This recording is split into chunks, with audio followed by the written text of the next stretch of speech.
how I talk, check the way I walk. Been set free, cause my father paid the cost. No, I'm not perfect, God just forgave me. Got a new swag, praising Christ like I'm crazy. This my Christ swag, yeah.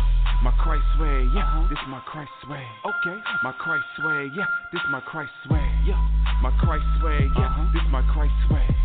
My Christ swag, yeah. Yeah, I'm from the street, south of the arch, man. Where I used to drink, roll up, and used to spark, man. Now I got my head straight, shining like $1,000,000. Christ elevated me, going past the ceiling, bruh. St. Louis fitted, God Squad t-shirt. Homie, how you doing? Pleased to meet you, this my rebirth. Addicted to the word, it's pumping through my artery. Faith on the meal, the swag is a part of me. Now my glow bright, soul's been redeemed, covered in the blood, no shower cause I'm clean. Done playing games, rid of the Xbox, almost flatline, but Christ made my chest pop, walked on the edge, the devil made me wobble. Jesus took the wheel, fast forward full throttle, still in the hood, got that street slang, mixed with the spirit, it's a G thing. Keep how I talk, check the way I walk.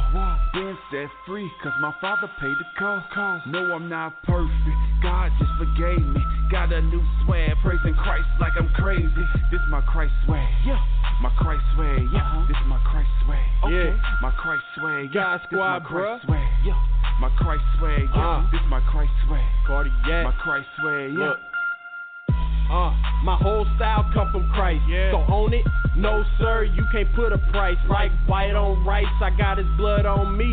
To be honest, I just care about my guy, homie. And if I'm only living for him, it don't really even matter what y'all think of me. Opinions, you can let them be. I'm killing it, I let them see the old me is gone. Keep the demons out my heart, then Christ found a home. Yeah. No more Patron or nitrous. I might just give God a praise with my best. He's highest, glory in here, hallelujah, yes sir.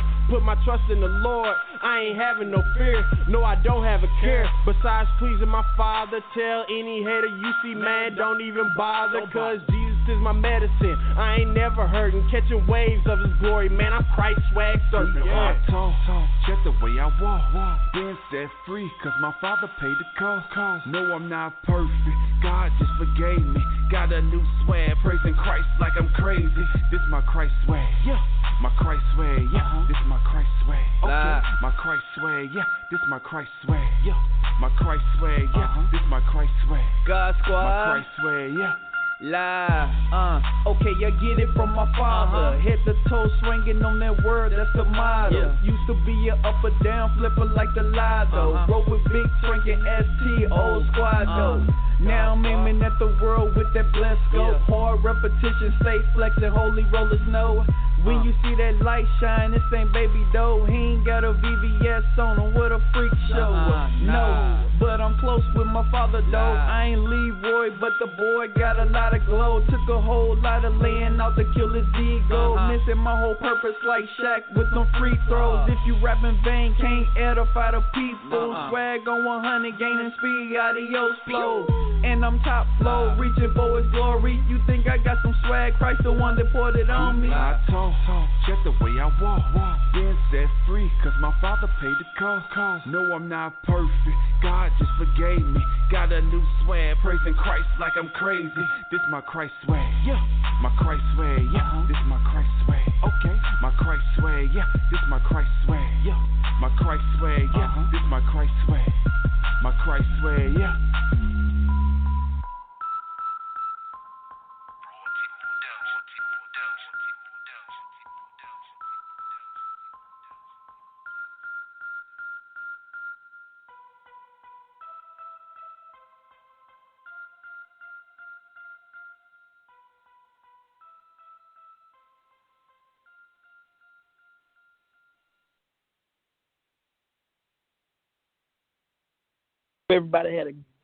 Hope everybody had a wonderful weekend. Here we are. We're back. Today is Friday, February the 12th, and I just want to invite everybody in. We had I've had a wonderful week, and I just want to remind everybody that, you know what, I wanted to remind everybody that, you know what, we all know that God is king, so we are only here because he has chosen for us to be here. I want to reach out and thank Sister Kimmy Kim, our producer. She's the reason that we are here. And so I want to thank her. Thank you for the nice intro. I want to welcome back my two co-hosts. My big dog, Pastor Terry, is on with us. And also, hey, how you doing? I'm good, sir. How are you? Hope you had a good week. I'm doing great. Yeah, I'm doing great. Great week thus far. Glad it's Friday. Yeah, today is, I like to call it my faith-filled Friday. So today is a faith-filled Friday. Then I have my other homie on all the way down from Dallas, Texas. I want to say hello to Jason. Hey, my man. How we doing today? We doing good, man. We are doing so good. How was your week? Getting cold down here in Texas, but I know I can't complain with your Kentucky people, but I'm a Texas boy. It's still too cold for me. That's all right. Now, I had everything in my head, and I was going to talk about faith and all that, but I'm going to forego my 2-minute devotion today because I want to get right into our topic. I was on earlier in the weekend and, discovered that maybe I don't have all the information when it comes to coronavirus and the vaccines that we have. So I wanted to welcome in two guests this evening who are going to come out, I hope, clarify and shed a little light on, because my question was, should I be taking this vaccine? So shed a little light on the coronavirus. And I have with us this evening Dr. Angela Booth-Jones, epidemiologist. And then I also have on with us Dr. Stephen Patton. So if you would, Dr. Booth-Jones, if you would just tell us a little bit about yourself. Just introduce yourself to our audience. Hi there. Thanks for having me on. I am a PhD-trained epidemiologist. I have worked in infection prevention epidemiology for the last 20 years, work in a hospital system now, and basically my role and my responsibility in my organization right now is around quality and infection prevention. But here with this pandemic, I've also been on the incident command group working with trying to strategize and keep our employees and our other patients safe from this COVID vaccine. Yes, ma'am. Or COVID virus, I apologize, COVID virus, and then just playing an integral part in promoting efforts to enhance the utilization of the COVID vaccine within my organization. So I work at a hospital system in Columbus, Ohio. So thanks for having me. Right. Now, but thank you for being with us tonight. And Dr. Patton, if you would just introduce yourself to our audience, just so we have a little background on you before we jump into our discussion. Yes, sir. Once again, it's a pleasure talking with you all. I am a family medicine physician at Norton Healthcare. I also practice urgent care medicine, doing moonlighting over the weekends. My main role is a medical director of community outreach, so I like to go out and engage in the community and answer general health questions, and particularly I've been talking more so about the vaccine and the coronavirus. So I like to talk on different platforms, and I'm honored to be here today. Well, thank you. Well, I appreciate both of you. Again, I want to welcome you in. Sister Kim, let's give a round of applause for our two guests this evening. And I just like to jump right in because this COVID-19 is a big deal to me. It's a big deal to me because I feel like, after having discussion after discussion about the virus and interacting with people in the community, I tell you what, I realized that I think I understand what's going on, but maybe I don't. So, Dr. Patton, since you're out in the community, and each of you can take turns on this, but I want to put this question out. It's like, what is the impact been on our minority or our Black communities from the COVID-19 virus? What impact has it had on us, or that you guys have seen? I think it's well, in general, it's just been detrimental to the world, this pandemic, and specifically the African American community. I mean, I think we've taken the more blunt of the after effects and of the mortality rate. To kind of put things in perspective, initially, African Americans make about 13% of the U.S. population, and when this was initially coming out, we were being affected. Our deaths were going around in the 26 percentile range. So that makes you think, man, we're only 13%, but like 20 to 26% of us are dying from this disease. And then it kind of makes you wonder, like, why is this the case? And I believe it's more so just highlighting some things that have already been in place, but now we're noticing them because the virus, it feeds on those people who have obesity, hypertension, heart disease, diabetes, right? So guess what? More African Americans have those same things: obesity, hypertension, diabetes. And why is that is the question. So when I say talking about the community, we would think about various factors: the neighborhood, the finances. Do we have insurance? Do we have primary care doctors that we are able to trust and go to? So there's a whole bunch of different factors that played into the role why our health conditions are worse, and now the virus is able to act upon those things, and we can see this in the death tolls. So I just want to make sure I understand. So our death toll is higher than most, not because the how can I put this? Because I want to dispel a couple of myths. Not because not just because we're not able to get the vaccine, or not because of the community, but part of it is because of our that we're predisposed with certain diseases. Shall I say that's part of the reason? Yes, when you think about it, as African Americans, we are more predisposed to the health conditions that don't do well when you get a virus like COVID.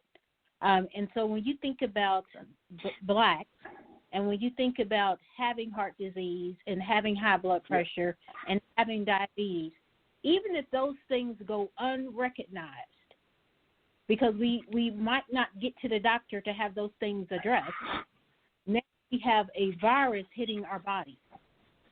And when the virus attacks our bodies, because we're already vulnerable to begin with, because our high blood pressure and our diabetes and our heart disease has not been under control, when this virus hits us, it has a detrimental effect. And when you look at the deaths associated with coronavirus or COVID-19, we make up 15% of the deaths. Wow. That's substantial. Wow. So, and that is substantial. But can you put it in terms where people understand? Because I need everybody to understand how substantial this is. Because Dr. Patton said just a few minutes ago, we make up about 12 to 13%. I can't remember the number that he said, but 12 to 13% of the population, but 25% of infections. Did I say that right, Dr. Patton?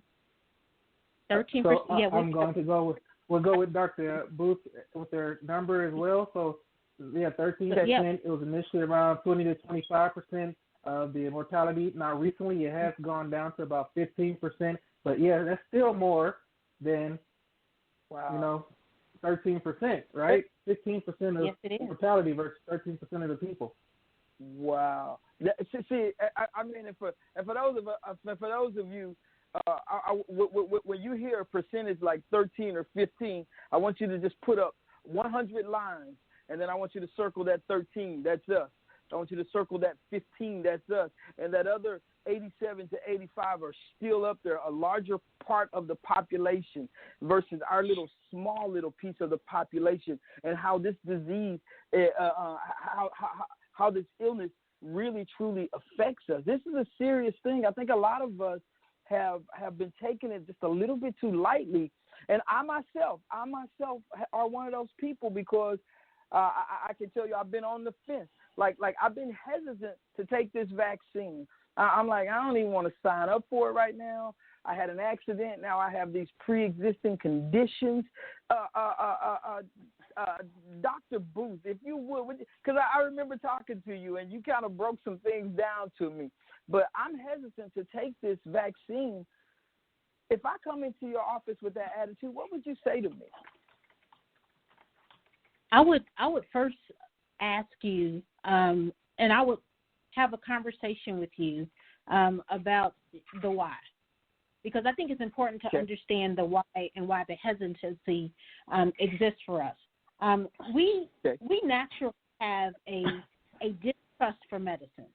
We have a distrust for medicine that stems back to treatment that we within our generation witnessed happening to our ancestors.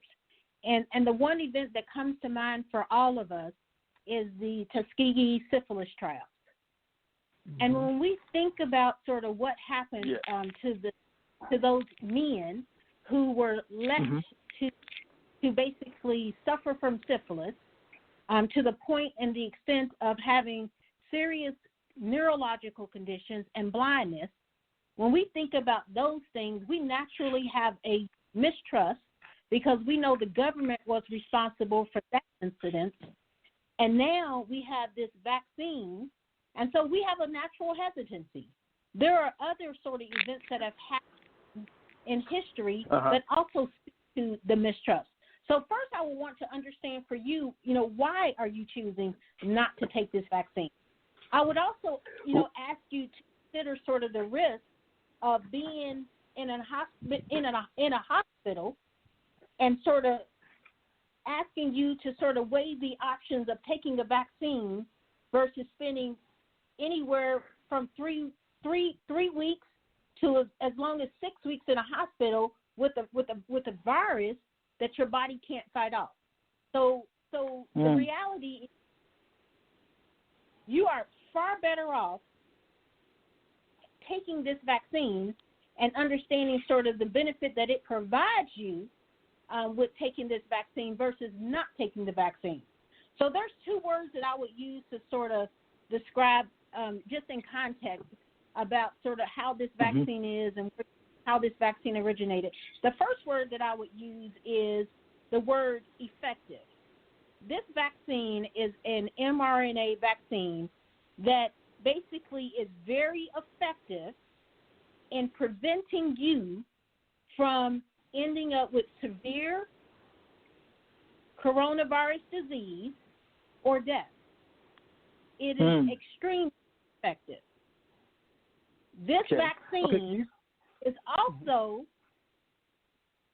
very, very effective in that it has a 95% effective rate associated with it. There are not a lot of vaccines out there that have that much of an effective rate. So the effectiveness of the virus and the efficacy of the virus are two things that I would want you to. Okay, can you explain those two things to us? Yeah. Yes. So effective is, does the virus do what it says? I'm sorry, does the vaccine do what it says it's going to do? Does the vaccine prevent disease? So that is it effective? And yes, it is effective. And the way we know that it is effective because we basically took the virus from an individual, engineered it in the lab to make a vaccine that was effective in killing the virus. We then Gotcha. mass-produced that vaccine, and now we have tested that vaccine on individuals. The vaccine has been tested on more than 30,000, more than 50,000 individuals. Those individuals are still being tracked and followed.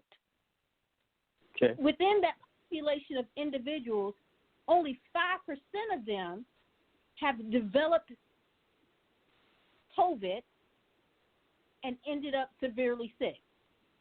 So 95% of them have done well. And that's that efficacy that we hear about in the media. 95% of the people who have taken this vaccine have done well. And they have basically not seen any illness related to COVID as a result of taking this vaccine. I equate that to being out in the ocean and somebody throwing me a raft. I'm getting on that raft. I'm not taking my chance. Too many sharks in the water. So I also want to ask this right here. So the purpose of the vaccine is not basically to keep you from getting the COVID, but if you get COVID, it's to reduce the effects, the negative effects of the virus. Am I correct or am I wrong in that?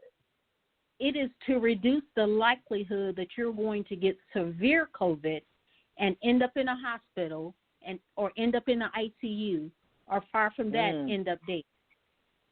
Okay. See, that, and another thing. Oh. Yeah, no, go ahead. I have a question. Dr. Patton, okay. I was going to add on to Dr. Booth's as far as the research. The other important thing we were to highlight is effective, and then there were minimal side effects. I know that was the other scary thing. Like, is this going to work? And then the other thing is, if I do get it, what's the side effects of that?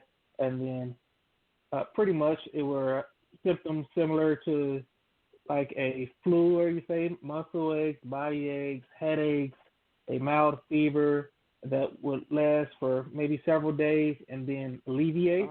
And the reason behind that is really just your immune system doing what your immune system is supposed to do. So it's really the vaccine is prepping your immune system.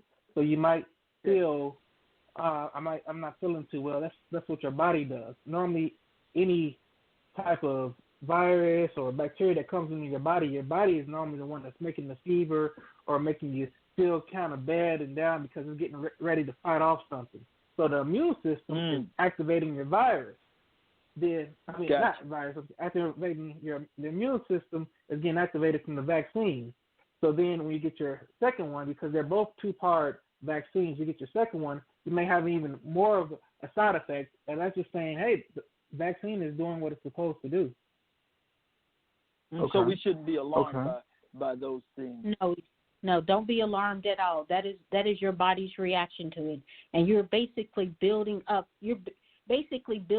an army of cells within your body to be able to fight off the virus if you should ever end up being exposed to the virus. Okay. Because my daughter just got my daughter just got the shot today.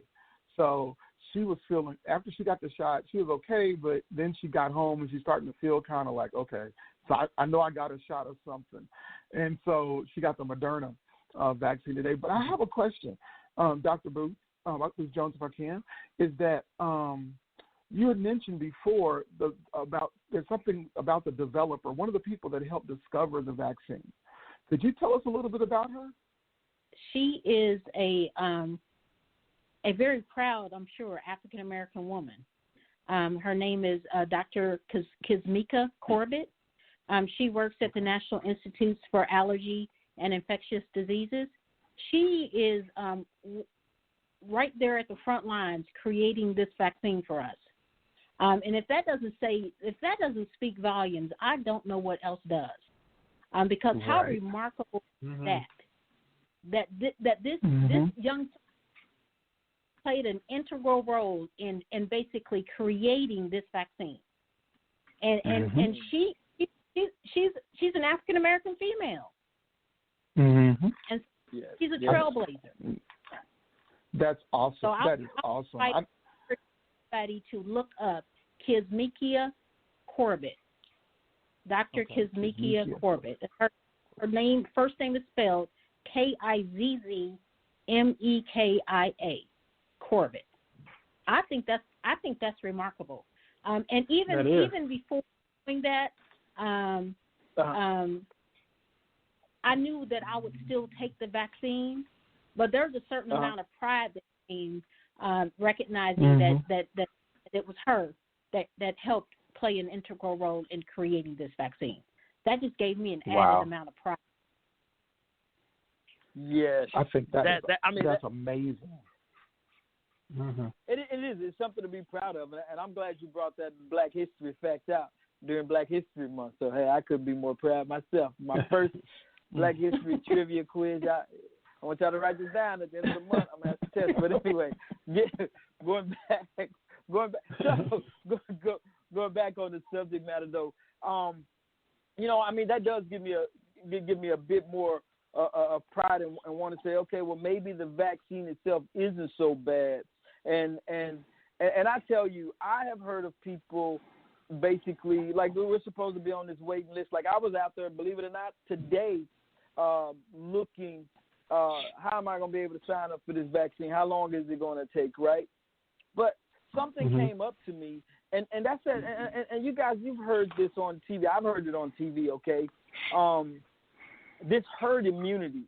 And can you, either of you, Dr. Patton or Dr.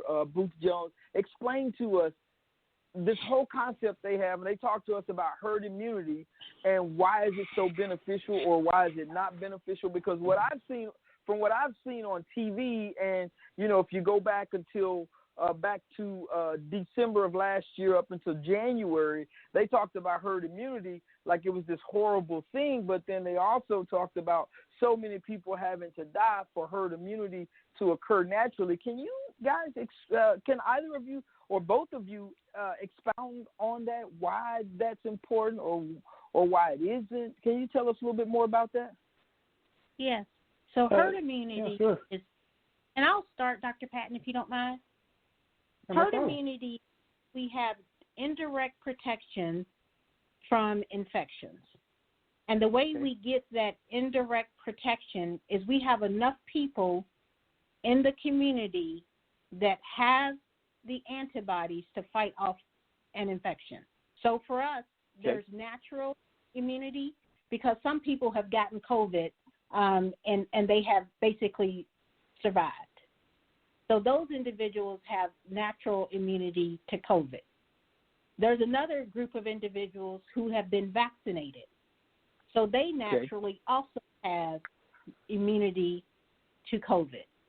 When you get enough of those individuals combined circulating in our population, that means those individuals that are protected are preventing the virus from spreading further. So there's a herd that basically surround those individuals who still might be vulnerable, but that individual that is vulnerable can't get disease from us because there's more of us than there are individuals circulating in the community who have no immunity.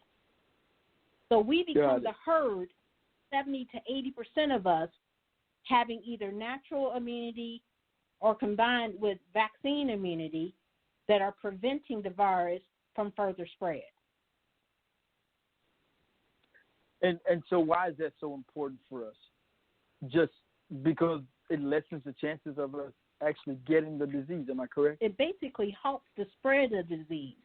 So if we don't have enough herd immunity happening, so say herd immunity, if it's at 20%, that means very easily the virus is just jumping from one person to the next. And because the virus is jumping from one person to the next, one person can easily spread it to 2 or 3 people. Let's think about it like this way. Let's think about it this way. If we had a group of 10 people, and we put our grandmother in the middle of that circle, she's less likely to get that virus if those 10 people were vaccinated versus if we put her in a circle full of people that were unvaccinated. Very good analogy. That's protecting. I think this is really protect the most vulnerable. I'm sorry, go ahead. We have the most vulnerable, and the most vulnerable are those individuals who don't have the disease. So that's why the big push is for like the elderly in nursing homes and for our essential workers. That's why the big push is for all of them to get the vaccination first, because they're going to come in. They're either more susceptible to the disease, or they're going to come into contact and have more of an opportunity to contract the disease. Am I correct? Yes, because their immune system is weaker than the rest of us. And they've experienced many more than us. The population 65 and older have experienced also many more deaths than us. The 80 and older has experienced the most deaths when you look at age groups. Right. And then when we fall on that. What I wanted to do is jump on with Dr. Booth with that is, you say the most deaths 65 and up, but the people contracting the disease are like they're around in the 20 to 45-year-old range. But their mortality rate or their number of deaths is much lower. So when you get to the higher rate, the older people, they aren't the one that's not as high as the contracting. So that means they're getting it from somewhere else, right? Absolutely. You're seeing the deaths higher in the older population. And what we're also seeing in that younger population is they might not present with the same extent of illness the older population. So a lot of the young people are asymptomatic. Some of them are not even having any symptoms. And so when you look at herd immunity, and that's happening very easily, that's why disease is spreading like it's spreading. Some people don't even know they have COVID, and they're spreading it to others. And that's why when we get to a point in our population where we have 70 to 80% of the people either vaccinated or having recovered from COVID, when we get to 70, 80%, we're less likely to be spreading disease. And that's I got a question. To try to get so many more people vaccinated, because we don't want people to get sick naturally. We want them to get vaccinated. And that's part of my question that I have. My question is, like, you mentioned the people who are asymptomatic. People who are asymptomatic, then since they don't have any symptoms, do they generally get sick and maybe, have to be hospitalized because of the disease? Or do they just go on through life like there's nothing there? They have enough antibodies to keep them from getting sick. What happens with those people? How? Some of them end up in the hospital. But a very smaller percentage of them end up in the hospital. Some of them continue to spread disease. And if you think about the mutant strains that we're hearing about a lot in the news right now, the variants that exist, some individuals end up having sort of mutated COVID virus in their system. And that's what happened to the young recently was talked about on the news who was in his 30s. I think he was in his 30s, and he ended up basically getting COVID, and his body kept mutating it. So that's what happened. So I do want to touch on a couple of things that Dr. Booth said here. Break down what the variant is, and also while we were talking about the asymptomatic versus symptomatic, I did want to bring out that the CDC has come out with a new recommendation for with people who have been vaccinated, which seems pretty exciting. So a fully vaccinated person has been greater than 2 weeks out. So after you got your second dose and you're 2 weeks out now, if you're exposed to someone that had a known virus or the known COVID virus, you no longer have to quarantine. So I thought that was pretty groundbreaking data there. Pretty excited to share that. Wow. So I feel like that gives us some hope, because the initial studies, they didn't test if you were really a carrier, or it was pretty much their endpoint of the study was to see, okay, you got this vaccine, did you get sick or have to be hospitalized? where we could pick it up and then we test you. But they weren't really sticking and seeing, are you contagious? Like asymptomatic, can you be contagious? So with them releasing this data saying, hey, if you've been vaccinated and even had contact with someone, you don't have to quarantine anymore. I feel like that's giving you a little more promising data, or maybe even convincing people that we can get to a sense of normalcy after we're getting the vaccine. Wow. But also, to go back to one more thing I want to highlight is she was speaking about the variants, and now the variant. Well, first we have to think about is the spike protein. That's how the coronavirus attaches to cells and gets inside and replicates, right? And that's what the vaccinations we made to bind to that protein so they can attach. So if a virus can't replicate or make more of itself, it's pretty much harmless. So now a protein they have amino acids. Picture of them like Legos. Picture like 1,000 different Legos connected together to make one unit. When a unit, technically, any of those Legos change pieces, that's a variant. But normally variants can be harmless. So you got to do one Lego out and change it. It can't do anything. The some variant normally is multiple Legos that are changing in that protein, or multiple amino acids that change in that protein, which can give the virus some additional abilities or resistance. So, like Dr. Booth was saying, there were some variants, and the main ones right now are the ones in the UK and South Africa, and those appear to be about 50 to 70% more contagious than our current ones. But it's not going to be 50 to 70% more deadly. So it can spread easier, but it's not seeing an increase in mortality. So that's good news. But think about this: if I said 10% of 10 versus 10% of 100, so if I was able to spread more rapidly, that's more people that want to get infected, which could be a larger percentage of the death toll. And I think the other point, even with the quicker we get vaccinated, the less likely we have variants circulating in our communities. That's why there's such a rush to get as many people vaccinated as possible. Okay, so that explains funny, the reason why. This sounds so simple, Terry. Just one second. But this sounds so simple hearing the two of you talk about this. And I'm sitting here and I'm wondering, why don't they just say this on the TV? I'm sorry, we need some PSA announcements. We need some public service announcements. Well, they just said it's simply the way you put it. But go ahead, Terry. Go ahead. Well, so I guess that then, like I have to agree with what Minister Sedric just said, because now that makes sense when you look at what President Biden and his administration are trying to do with getting so many hundreds of millions of people vaccinated within the first, 100 days or something like that? 100 days. Is that what he said? Yeah.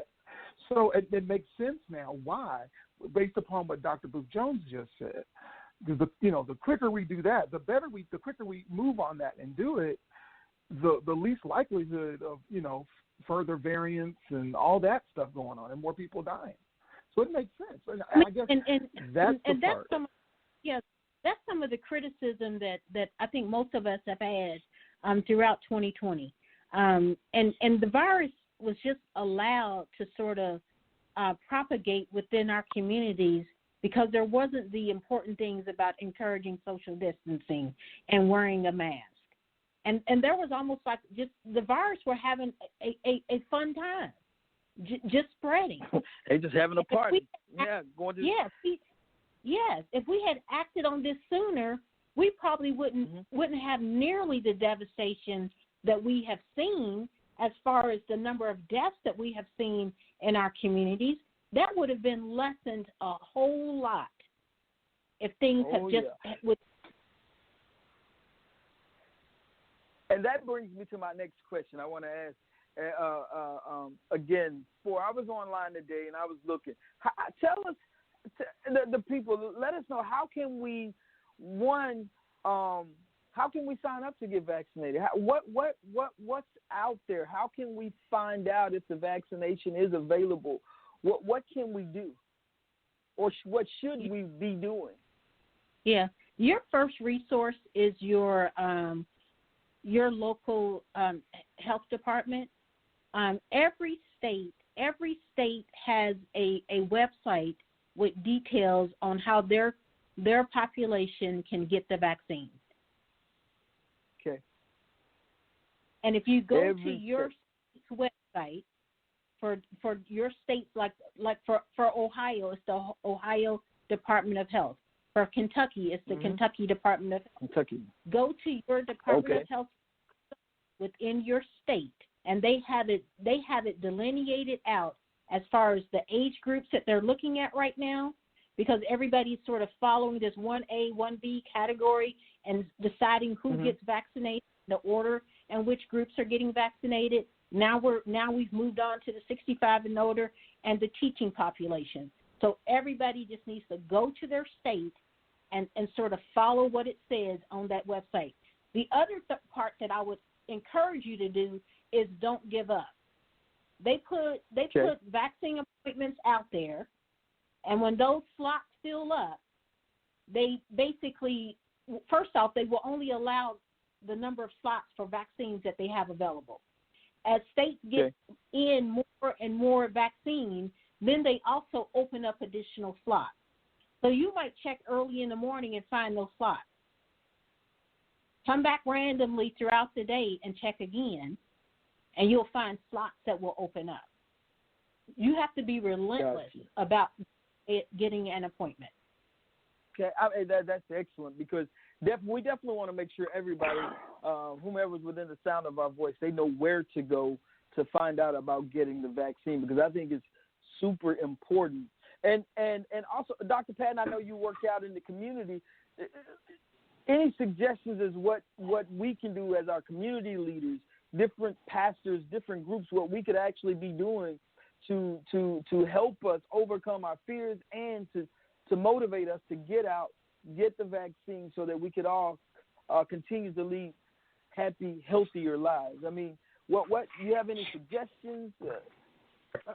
Yes, sir. And also, that's a great point you even made there. Not to only go to those government websites, but some of our older population or less tech-savvy people, you can rely on your church as well, or those community centers that you go to ask them for information. You can rely on your primary care doctors and your physicians to ask them about that information, because a lot of times we get intimidated. So to go lead into that with the community, it's about having that conversation with people, discussing the fears, the things that you're doing now, answering those questions, because I think we're afraid of giving full consent or not being well informed, and there's a lot of scary information out there. So the leaders, if they're able to have those discussions and lead by example, go on there, form groups. You know, even if they wanted to get the vaccination themselves to kind of show. I know I've done that on social media, kind of, hey, follow me. I got my first vaccination, my second vaccination. I'm not just telling you to do it.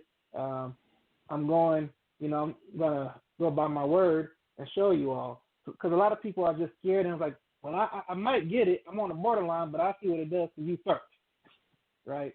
So I think the knowledge and giving them education on where they can get tested or how they can sign up, having those conversations where it's open, are some big keys to the community. And I guess I want to throw this out.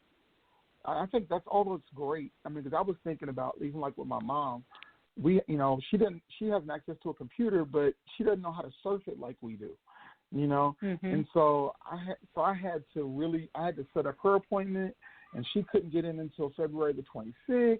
And I noticed today, I've got an email today that they're going to be accepting, Group 1C, I guess, is next. Could someone explain what that tier is? Could you all explain that? What 1C is? Because I know that's a lot of people are going to fall in 1C. And I think that was like those that are like 65 and up to 60 or 65 and older, and you got comorbidity. Could someone explain what comorbidity is? I know we talked about it a little bit earlier, but I didn't think we used those words. And I think when you go to that website, when you go out to look at that on the Kentucky site, it says comorbidity, but it's kind of like, okay, what is comorbidity? And a lot of people don't know what that means.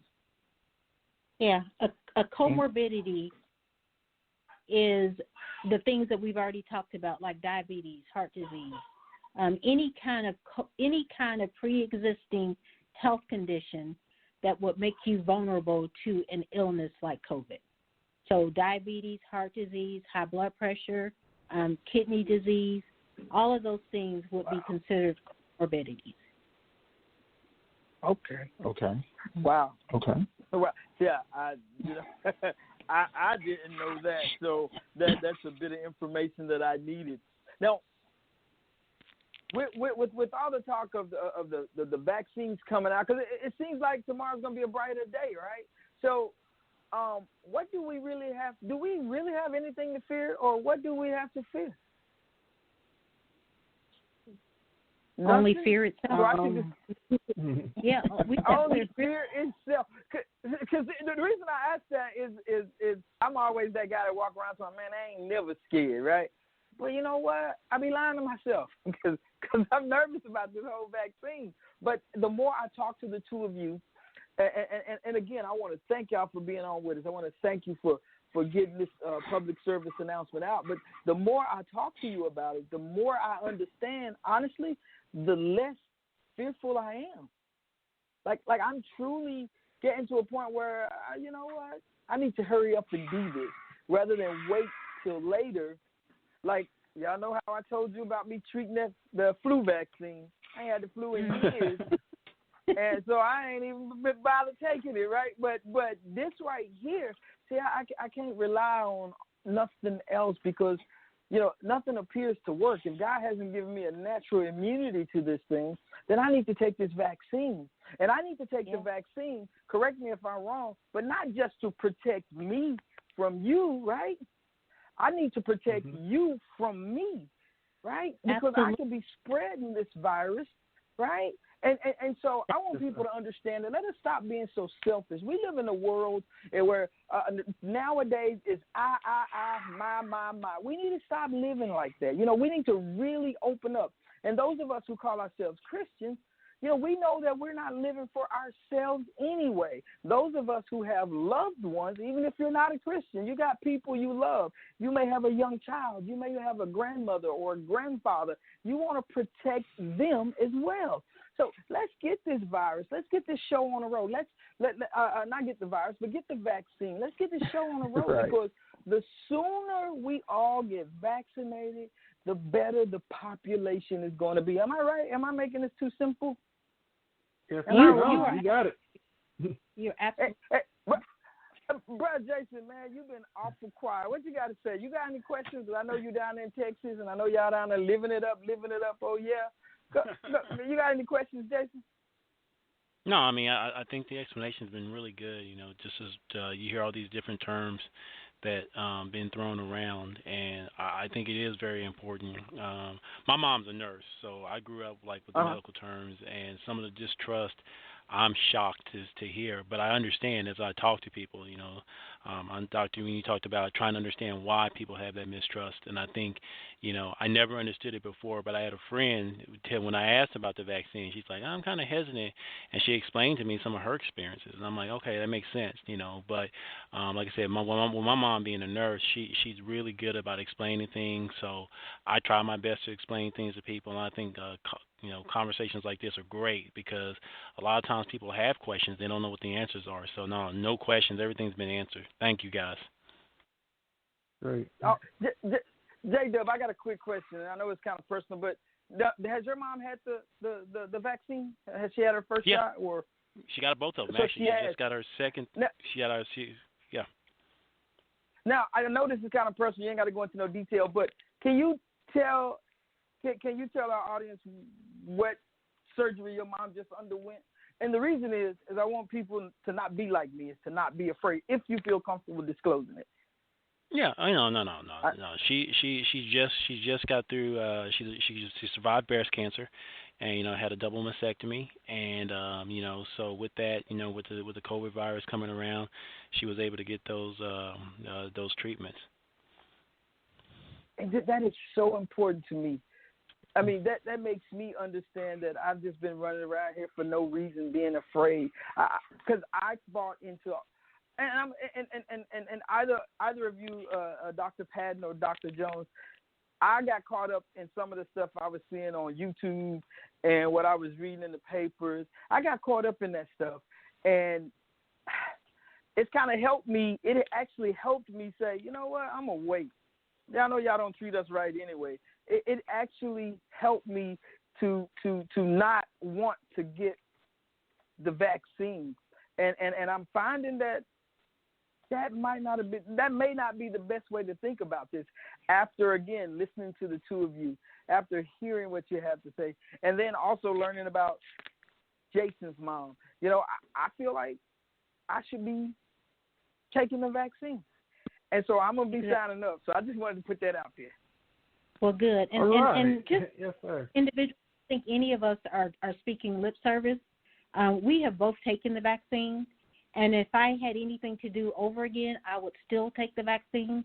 I have done my best to try to encourage every person that I know that when the opportunity presents itself for you, don't skip past your name on the list. Take the vaccine. Do it when it's appropriate for you to take the vaccine, but don't ignore it, because our very lives depend on this right now. Given sort of the attack that it is having on the Black community, we need to take this vaccine.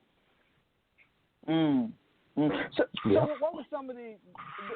Did you talk about the how you felt when you got your vaccine? Did you talk about your experience at all, Dr. Jones, or Dr. Patton? Tell us about your experience. I had my first vaccine in December. I really only felt tired, but nothing else significant. Had my second vaccine in January. I did not have any major side effects except for a slight headache. Again, I felt tired. I didn't have any issues with my joints or whatever. I did have the chills. But the reality, even for all of those things, for me, I was convinced that the vaccine was working. So I was grateful to have these experiences, because that told me that the vaccine that I received was actually doing what it needed to do for my body. That lasted for me all of 36 hours. Within 36 hours, I was back to myself. So I wanted to bring another point in right there. She said the vaccine was working for her. So people normally, another common question is, should I take Tylenol or ibuprofen? I'll tell them take neither if you can help it, because what she's saying is her immune system is reacting and acting appropriately. So you practice how you play, right? So a Tylenol or ibuprofen can lower the immune system's reaction, so it won't be as strong as it normally would be. Now, I'm not saying go through agonizing pain, or if you're having really bad symptoms, go ahead and take your Tylenol. I still say Tylenol over ibuprofen, because Tylenol has less effect than the ibuprofen or Aleve or anything else. It doesn't dull your immune system as much, so go ahead and take your Tylenol if you're having real bad symptoms. But if you can, if it's just mild symptoms, you can tolerate it, go ahead. Another thing I wanted to touch on real quick as far as the vaccines, those people with severe allergies to other medications or foods, this virus is, they call it the lipid particles or fatty cells with messenger RNA. Both of these are. And you can look up the ingredients of the vaccine in case you were wondering. I know there was a polyethylene glycol that's in the vaccine, and I think it says in Pfizer. I'm not sure on the Moderna one, but that's the only thing that some people were having maybe an allergic reaction to, maybe hives or something. But for the most part, if you have any other allergies, like I'm allergic to penicillin, I'm allergic to shellfish, you can still get the vaccine. Talk to your provider first, because normally what they do, when I had my injection, they watch you for 15 minutes. So the patient comes to me saying, hey, I have these other allergies, or I'm known to have allergies to other immunizations. I advise them to stay at least 30 minutes. And if you have an EpiPen, bring your EpiPen with you, just in case, to be safe, but a longer duration of time. But make sure you talk to your provider first before you do it. And then one more thing I want to bring out, if you get other vaccinations, they're not going to let you get the shot, Pfizer shot, for at least 2 weeks. So that's one more thing you want to keep in mind, because the study, they didn't have people taking other vaccinations before they took either shot. So they want to mimic that as close as possible. So if you can, I would say, if you were thinking about, I'm not going to get this vaccine, but the Pfizer is in the next week, you might want to hold off to do that.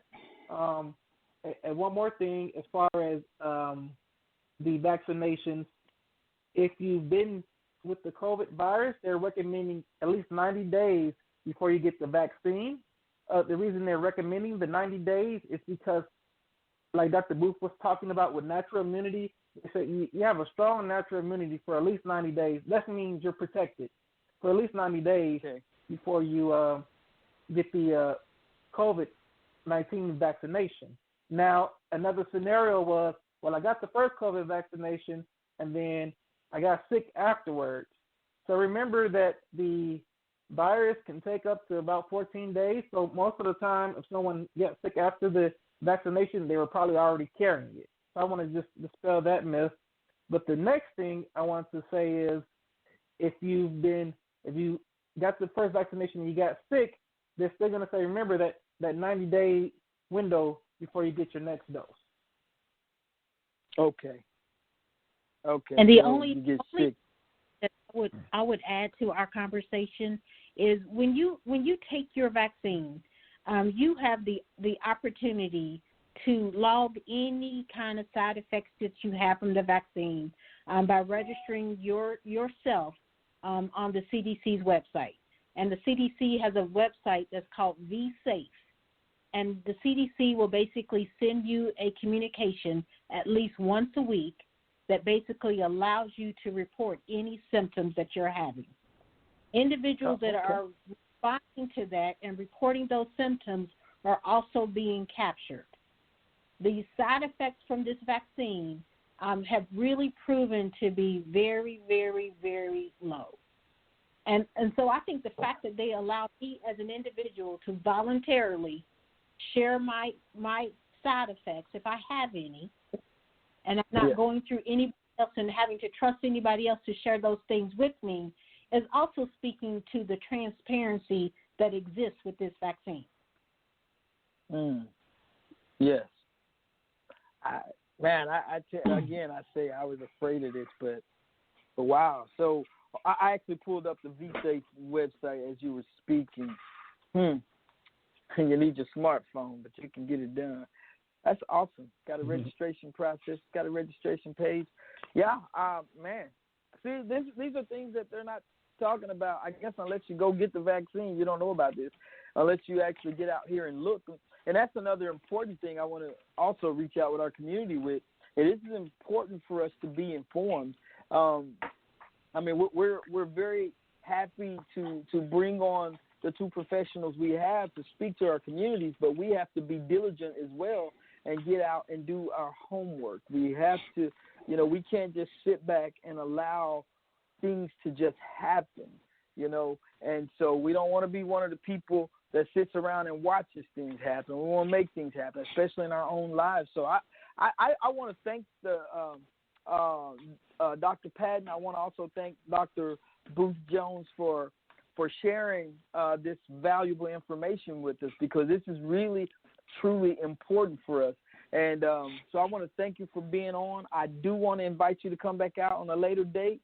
and maybe a follow up after the big scare from coronavirus is starting to die down in the communities, and we are all coming back and we're thriving again. But I do want to have you back on. I want to thank you both graciously for being on with us tonight. So, Sister Kim, you want to give a big round of applause for our two speakers tonight. It's just been wonderful sharing this great information with us, because I'm excited. Thank you. Yeah, thank you. We appreciate it. Yes, you are very, very welcome. So we're about to close out. So I got another 2 minutes, and I will tell you, I normally open up with some type of devotion. I told you I was going to forego it because I was so excited with the two guests that we had on. And you know what? God is so awesome. He has been so good. And I just want to say thank you because, man, without you, there will be no me. And y'all know, without him, there's no us at all. So with that being said, I just want to get ready to close out. And I want to say what we do about this time. Y'all know this is Relentless Pursuit. I always say find something you love. You chase it. You embrace it. And that's your relentless pursuit. So with that being said, Sister Kim, if you could take us out with a little music. And I want to say again, thank you to everybody, and thank y'all for being on, okay? Have a good night. Have a wonderful weekend, and we'll be back next Friday, same time, Central Eastern Standard Time, okay? So y'all take care. Thank you, Terry. Thank you, Jason, for being on, and y'all have a wonderful weekend, okay? God bless you, and we love you. This world is God's field, and we are his children and his seeds, planted on good soil or bad soil from one's actions, ways, and deeds. We got seeds in the field, with many dreams to fulfill. Too many seeds getting killed, Lord, we need your will to restore and rebuild. No more seeds getting killed, we got seeds in the field, with many dreams to fulfill. Too many seeds getting killed, Lord, we need your will to restore and rebuild. No more seeds getting killed. I feed them God's word like Gerber babies, I burp them. Give them a verbal sermon, they learning, growing in purpose. Fully grown, it's on, and now they putting and working. Exercising, they teaching, they skilled in fighting off demons in this battlefield. If killer be killer in this killing season. Brothers blasting heaters without even having good reason. Possessed by them demons, the reasons the bullets squeezing. Facetious, bickering, fleeing the murder scene. He's leaking, dripping and covered in blood, he bleeding. He's wheezing, coughing up blood, asking for Jesus for forgiveness for his sick, sadistic way of living. Just in the midst of dying, he prayed this: Lord, receive my soul, I'm about to get killed. I understand I'm a seed in your field. We got seeds in the field, with many dreams to fulfill. Too many seeds getting killed, Lord, we need your will to restore and rebuild. No more seeds getting killed, we got seeds in the field, with many dreams to fulfill. Too many seeds getting killed, Lord, we need your will to restore and rebuild. No more seeds getting killed. I'm hotter than hot pockets with rockets going to Mars, and I'm about to spar with Mayweather. I'm way better, he just paid better. Move the dough like Future, talking too much, I mute ya. I flip but no birds, I'm strapped like Stephen Curry. Government control, Illuminati, they controlling our minds. Seem that all we could find is guns and knives, killing our husbands and wives. Such a shame that being a black man in this day mean that you in the gang or you in the cell being gay. No way, that's not me, not I don't get high, but I fly on the court in the field. Built like steel, I will overcome any troubles in my life. No strife, me and wife doing 80 in the night, laughing at all the haters, conversators, conversing but they hurting, cause I'm doing me, I stay flea, rockin' Fendi, Ferragamo, Gucci, Louis, got racks on top of racks, plaques on top of plaques. You swing, I'm swinging back, I'm young, gifted, and black. So as I attack like I'm running out the backfield, I understand I'm a seed in the field. I'm a seed in the field. I'm a seed in the field. I'm a seed in the field who got dreams to fulfill. And on Jesus we build, cause he's the hand on the till. Now that's my seed in the field, who had dreams to fulfill. Still can't believe he was killed. Lord, we need your will to restore and rebuild. No more seeds getting killed. I raised my son with purpose, be great on this earth's surface. So great he correlated the name written in cursive. Since birth I know he was the young king to bring order. Like Martin Luther King had a dream, now he's a martyr. Started for the Spartans in college, a full scholarship. Never would have thought he got hit, just home visiting. Lord, forgive my urge to snap and go ballistic. The devil want me back to my old ways of living, but you saved me from them days and gave me a better vision. So I'm charging all his peers to carry on his tradition and solemnly swear to be diligent, handle business. But Dada and Kier, we honoring tremendous and marching every year. We repping you to the ending. Remembering them times we shared, nothing compared. Just wishing you was here in heaven. We know you there. Got 1,000 million prayers for everybody who cared, that knew you was a blessing on earth when you was here. Even though you gone, your legacy lives on. Long live Dada, my seeds will live strong. Long live Kier, my seeds will live on. We got seeds in the field with many dreams to fulfill. Too many seeds getting killed, Lord, we need your will to restore and rebuild. No more seeds getting killed. We got seeds in the field with many dreams to fulfill. Too many seeds getting killed, Lord, we need your will to restore and rebuild. No more seeds getting killed. If you don't know, you reap what you sow. What goes around come back around for you. Plant good seed in good soil.